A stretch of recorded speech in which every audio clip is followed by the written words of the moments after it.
Los seres humanos siempre hemos estado tentados a encontrar una explicación a la complejidad de la materia que nos rodea. Al principio se pensaba que los elementos de toda materia se resumían al agua, tierra, fuego y aire. Muchas más clasificaciones fueron adoptadas antes de llegar a la tabla periódica que se utiliza en nuestros días.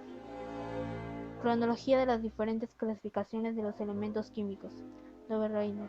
Este químico alcanzó a elaborar un informe que mostraba una relación entre la masa atómica de ciertos elementos y sus propiedades en 1817. Él destaca la existencia de las similitudes entre elementos agrupados entre ellos que denomina triadas. La triada del cloro, el bromo y el yodo es un ejemplo. Pone en evidencia que la masa de uno de los tres elementos de la triada es intermedia entre la de los otros dos. En 1850 pudimos contar con unas 20 triadas para llegar a la primera clasificación coherente. Chancortis y Newlands. En 1862, Chancortis, geólogo francés, pone en evidencia una cierta periodicidad entre los elementos de la tabla. En 1864, Chancortis y Newlands, químico inglés, anuncian la ley de las octavas. Las propiedades se repiten cada 8 elementos, pero esta ley no puede aplicarse a los elementos más allá del calcio. Esta clasificación es por lo tanto insuficiente, pero la tabla periódica comienza a ser diseñada. Meyer. En 1869, Meyer, químico alemán, pone en evidencia una cierta periodicidad en el volumen atómico. Los elementos similares tienen un volumen atómico similar en relación al de los otros elementos. Los metales alcalinos tienen, por ejemplo, un volumen atómico importante.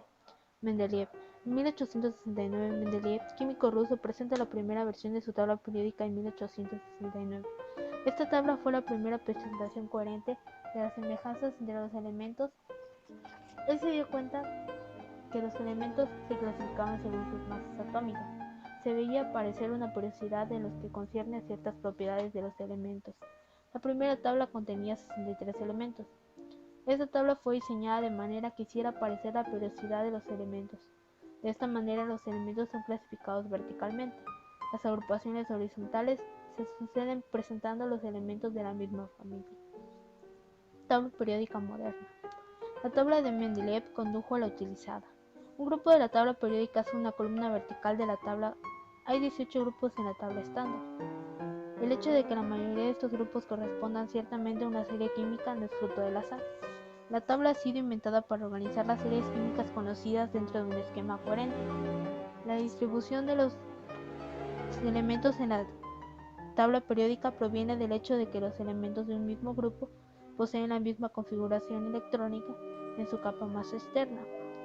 Como el comportamiento químico está principalmente dictado por las interacciones de estos electrones de la última capa, de aquí el hecho de que los elementos del mismo grupo tengan similares propiedades físicas. Grupos. A las columnas verticales de la tabla periódica se le conoce como grupos o familias. Hay 18 grupos en la tabla periódica estándar. 10 son grupos cortos y 8 restantes largos. De muchos de estos grupos corresponden a las conocidas familias de elementos químicos.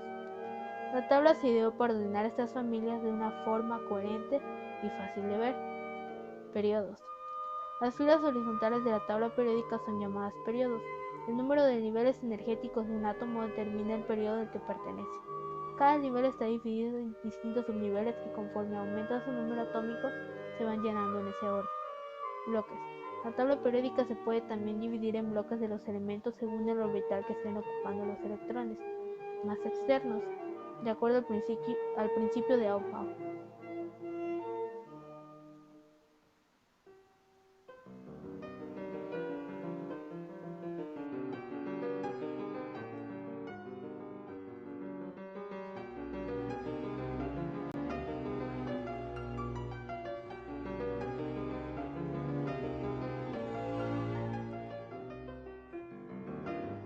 Created using Powtoon.